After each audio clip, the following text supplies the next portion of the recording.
जी, अस्सलाम वालेकुम गाइस। आज का हमारा टॉपिक होगा which is about the research.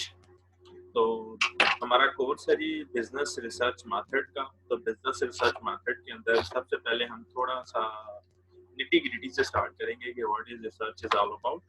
तो रिसर्च बेटा जब हम बात स्टार्ट करते हैं तो रिसर्च बेसिकली 2 लफ्ज़ों का मजमूआ है, री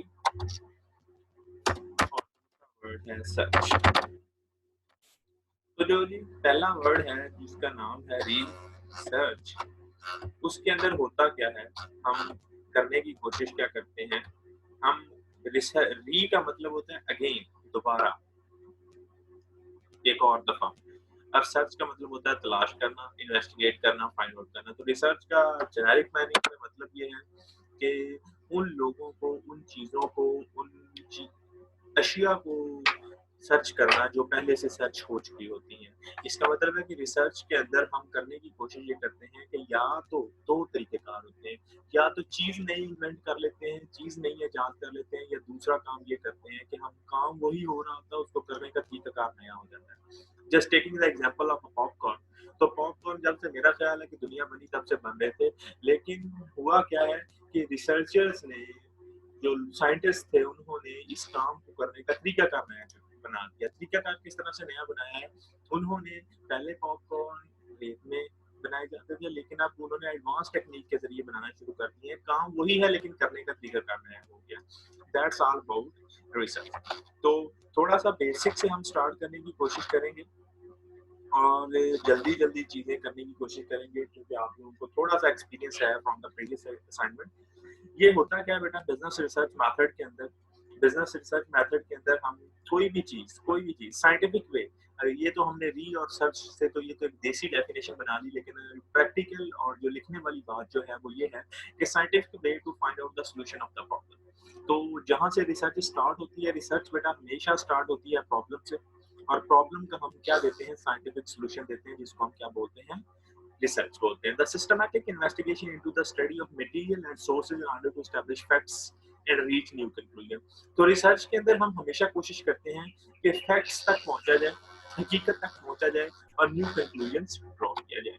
कहते हैं every type of intervention, assumption or curriculum product now carries the label research based.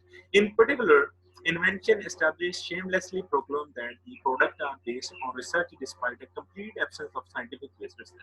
अब वो कहता है कि ये बहुत सारे लोग ये कहते हैं कि ये प्रोडक्ट, ये चीज है रिसर्च बेस्ड है, हालांकि उनको रिसर्च का आइडिया ही कोई नहीं होता।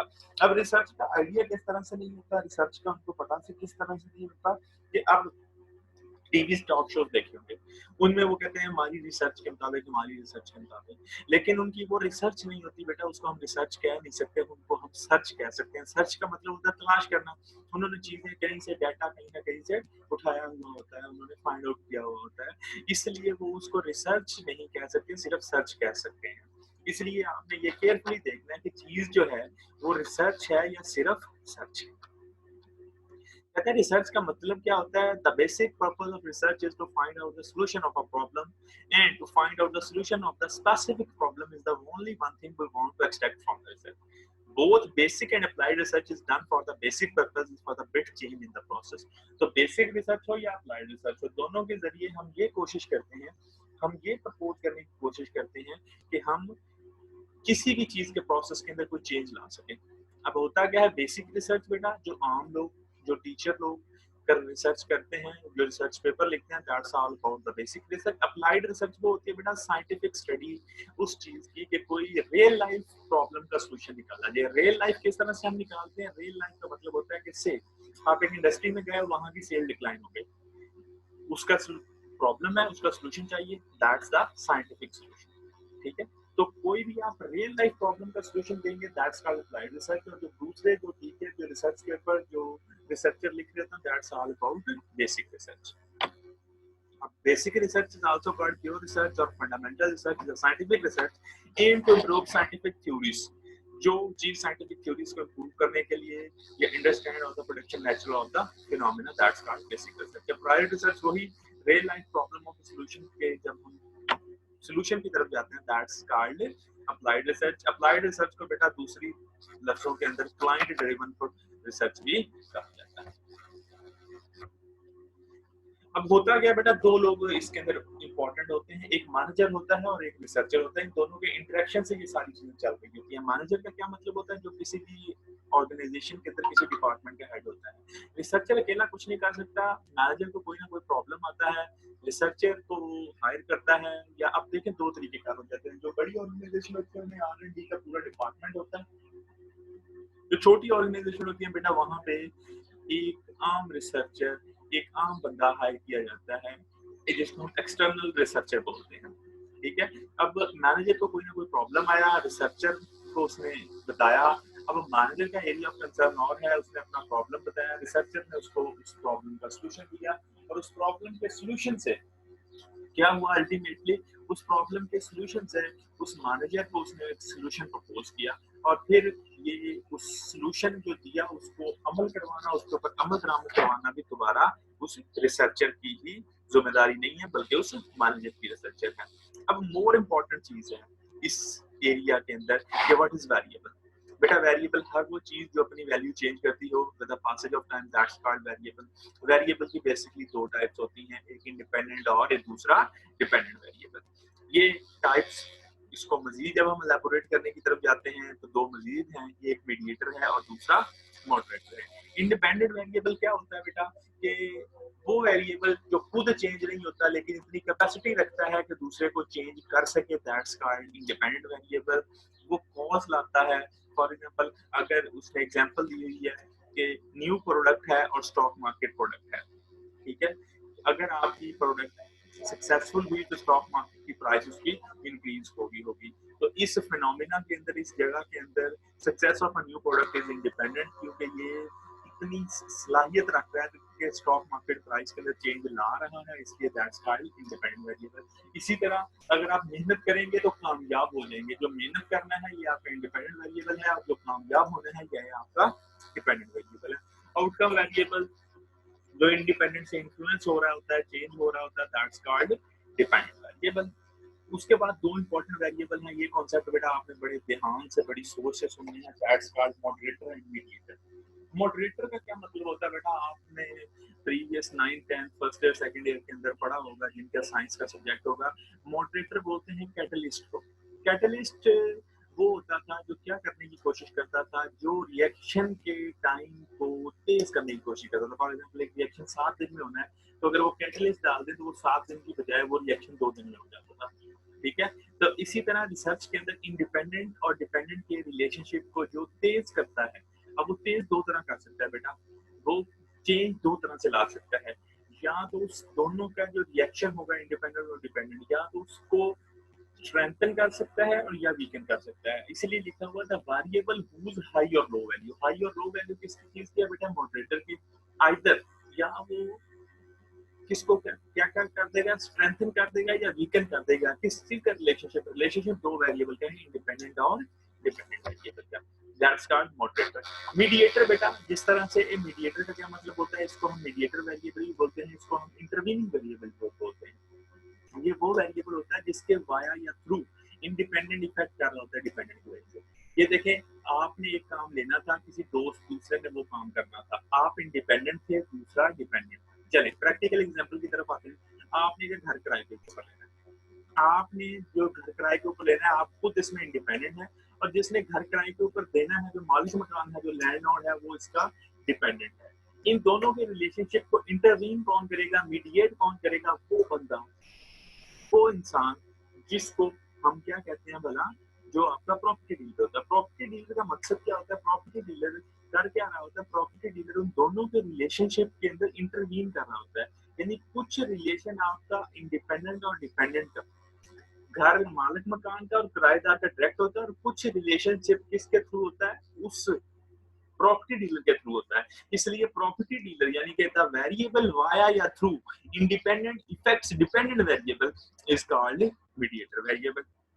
अब ये देखें बेटा, अब प्रैक्टिकली इसने एग्जांपल के जरिए बताया हुआ है independent variable and dependent variable. अब जो इंडिपेंडेंट और डिपेंडेंट के दरमियान में आएगा, जिसके वाया या थ्रू दोनों का रिलेशनशिप होगा, दैट्स कॉल्ड मीडिएटर वेरिएबल। और जो दोनों के रिलेशनशिप के ऊपर आएगा, जिसकी वजह से रिलेशनशिप दोनों का तेज या स्लो होगा, स्ट्रेंथन या वीकन होगा, दैट्स कॉल्ड मॉडरेटर वेरिएबल। ठीक है, जिस तरह इसने एग्जांपल दी हुई है बेटा, ये देखें, कस्टमर परसीव्ड वैल्यू एक वेरिएबल है, कस्टमर सेटिस्फेक्शन एक अदर वेरिएबल है, कस्टमर लॉयल्टी और वर्ड ऑफ माउथ एक है। अब देखें सीपीवी जो है ये आपका इंडिपेंडेंट वेरिएबल है, कस्टमर लॉयल्टी सीएल और वर्ड ऑफ माउथ ये आपके डिपेंडेंट वेरिएबल है। ये इनका रिलेशनशिप हो किसके थ्रू रहा है? कस्टमर सेटिस्फेक्शन के थ्रू। तो कस्टमर सेटिस्फेक्शन इसके अंदर क्या हुआ, आपका जो वेरिएबल है that's called mediator variable. Hypothesis development के ऊपर अभी आप नहीं आए, इसको हम भी छोड़ देते हैं।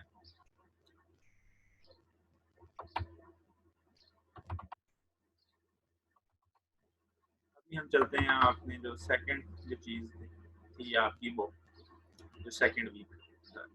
अब हमने रिसर्च की टाइप हमने देख ली कि रिसर्च को अगर हम बेसिकली दो हिस्सों में डिवाइड करें, first one is called basic research and second one is called applied research. अब कुछ और टाइप्स हैं जो आपने फर्स्ट असाइनमेंट के अंदर की थी, थोड़ा सा हम गो थ्रू हो लेते हैं। एम्पिरिकल रिसर्च वो होती है बेटा जिसके अंदर आप फैक्ट एंड फिगर के जरिए डाटा को एनालाइज करते हैं, दैट्स कॉल्ड एम्पिरिकल रिसर्च। और जिसके अंदर आप अपने आइडियाज को सपोर्ट करते हैं लॉजिकल रीजनिंग के जरिए।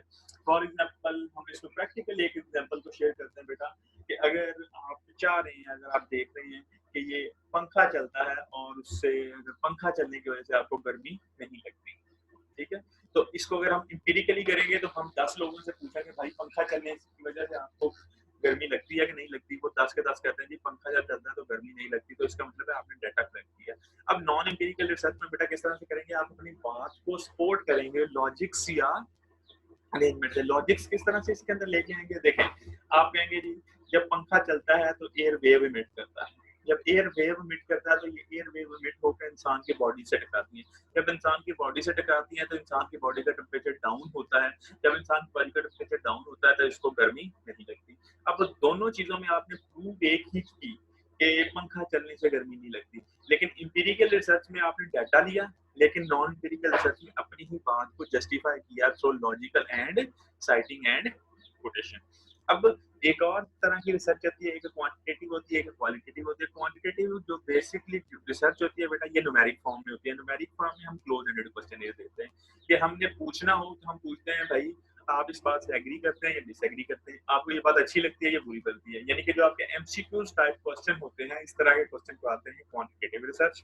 और जो क्वालिटेटिव रिसर्च होती है इसका मतलब ये होता है कि आपने अगले बंदे से ओपन एंडेड क्वेश्चन पूछने हैं। फॉर एग्जांपल आपसे जो शॉर्ट क्वेश्चन या लॉन्ग क्वेश्चन पेपर में पूछे जाते हैं तो आप सबका जो आंसर होता है वो डिफरेंट होता है, तो उसको हम बोलते हैं क्वालिटेटिव रिसर्च। एक्सप्लोरेटरी रिसर्च क्या होती है बेटा, किसी भी टॉपिक के ऊपर जो पहली बार रिसर्च की जा रही होती है, दैट्स कॉल्ड एक्सप्लोरेटरी रिसर्च। और फिर क्या है डिस्क्रिप्टिव।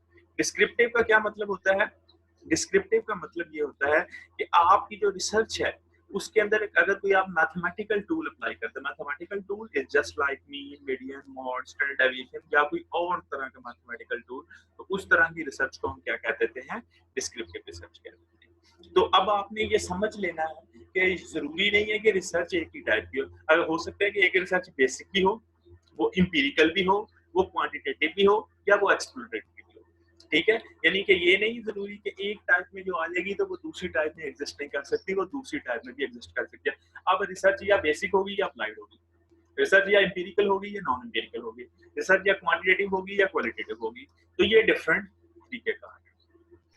अब बेटा बात नेक्स्ट आती है डाटा के ऊपर। डाटा दो तरह का होता है, एक प्राइमरी होता है, एक सेकेंडरी होता है। जो फर्स्ट टाइम डाटा आप अपनी रिसर्च के लिए यूज करते हैं, उसको कंक्लूड करते हैं, उसको कलेक्ट करते हैं अपनी रिसर्च के लिए, दैट्स कॉल्ड प्राइमरी डाटा।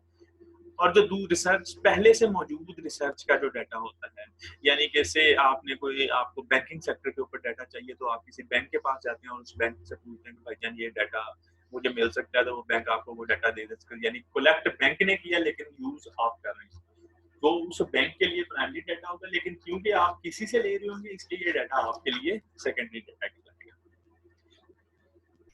अभी इसको डाटाबेसेस को रहने देते हैं और दूसरे टॉपिक को रहने देते हैं, डबल ब्लाइंड पीयर रिव्यू, ये सारा इम्पैक्ट फैक्टर उसी का है। अब हम आते हैं डिडक्टिव और इंडक्टिव रीजनिंग के ऊपर जो हम बात कर रहे थे।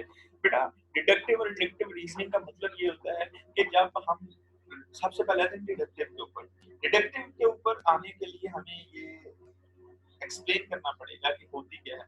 हम अपनी रिसर्च के अंदर लॉजिक यूज करते हैं। लॉजिक क्या होती है? अब दो चीजें होती हैं हम अपनी रिसर्च के अंदर। एक तो हम अपनी बात को लॉजिकली प्रूव करते हैं लॉजिक के जरिए, और दूसरा उसके ऊपर डाटा कलेक्ट करते हैं जिससे वो प्रूव होती है। यानी कि रिसर्च के अंदर जो भी बात लिखी जाएगी वो डाटा ड्रिवन भी होनी चाहिए और लॉजिकल ड्रिवन भी होनी चाहिए। तो अब हम कहते हैं कि जी यहाँ मेरे बैठने से ये चीज हो गई, तो ये लॉजिकली अगर प्रूव नहीं होती होगी तो हम इस बात को कभी भी अपनी रिसर्च के अंदर नहीं लिख सकते होंगे। इसीलिए हमें अपनी रिसर्च के अंदर जो बात लिखनी पड़ती है बेटा, वो इस तरह लिखनी पड़ती है कि लॉजिक भी उस चीज को प्रूव करे और इसके साथ साथ लॉजिक के साथ साथ उस चीज को हमारा डाटा भी प्रूव करे। तो जो हम रीजनिंग देते हैं उसकी एक रीजनिंग टाइप है डिडक्टिव और दूसरी क्या है डिडक्टिव। कहता study in which we take help from the journal. ठीक है, डिडक्टिव रीजनिंग वो रीजनिंग होती है जिसके अंदर क्या होता है बेटा कि हम in which take place from general statement to conclude a specific case is called deductive. Deductive का क्या मतलब होता है कि डिडक्टिव के अंदर आप एक जनरल स्टेटमेंट से एक स्पेसिफिक स्टेटमेंट की तरफ आ रहे हैं। जनरल स्टेटमेंट क्या हो सकती है बेटा? जनरल स्टेटमेंट ये हो सकती है कि तमाम स्टूडेंट्स मेहनत करते हैं, ये क्या है? जेनेरिक स्टेटमेंट है। अब अली इज अ स्टूडेंट, ठीक है, तमाम स्टूडेंट मेहनत करते हैं, जेनेरिक स्टेटमेंट है। तो अली क्योंकि एक स्टूडेंट है इसलिए Ali is also hard working. आपने एक जेनेरिक स्टेटमेंट ली और उससे पहुंच के किसकी तरफ? एक स्पेसिफिक स्टेटमेंट की तरफ। और इसके बिल्कुल उलट होती है बेटा इंडक्टिव जो स्पेसिफिक से जनरल की तरफ हो। अब कहता है अली इज हार्ड वर्किंग, ठीक है, अली क्योंकि हार्ड वर्किंग है, as Ali is hard working so all students are hard working, ठीक है, क्योंकि अली स्टूडेंट है इसलिए तमाम बाकी स्टूडेंट भी होंगे। जहां से आप जेनेरिक स्टेटमेंट से या स्पेसिफिक स्टेटमेंट की तरफ आ रहे होंगे दैट्स कॉल्ड डिडक्टिव, और जहां से आप इंड्यूस कर रहे होंगे एक स्पेसिफिक स्टेटमेंट से आप जेनेरिक की तरफ जा रहे होंगे दैट्स कॉल्ड इंडक्टिव।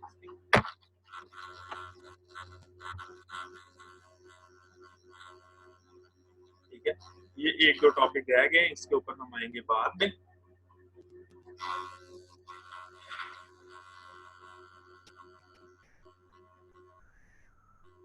तो अब आते हैं स्टूडेंट्स की तरफ, और मैं कर देता हूँ सबको अनम्यूट। अब बेटा अगर आपके पास कोई क्वेश्चन हो या कोई चीज समझ ना आई हो तो हम इसको दोबारा एक्सप्लेन कर देते हैं। Anything any question is always welcome. आप हैंड रेज करें, उसके बाद क्वेश्चन आप अपना पूछ सकते हैं।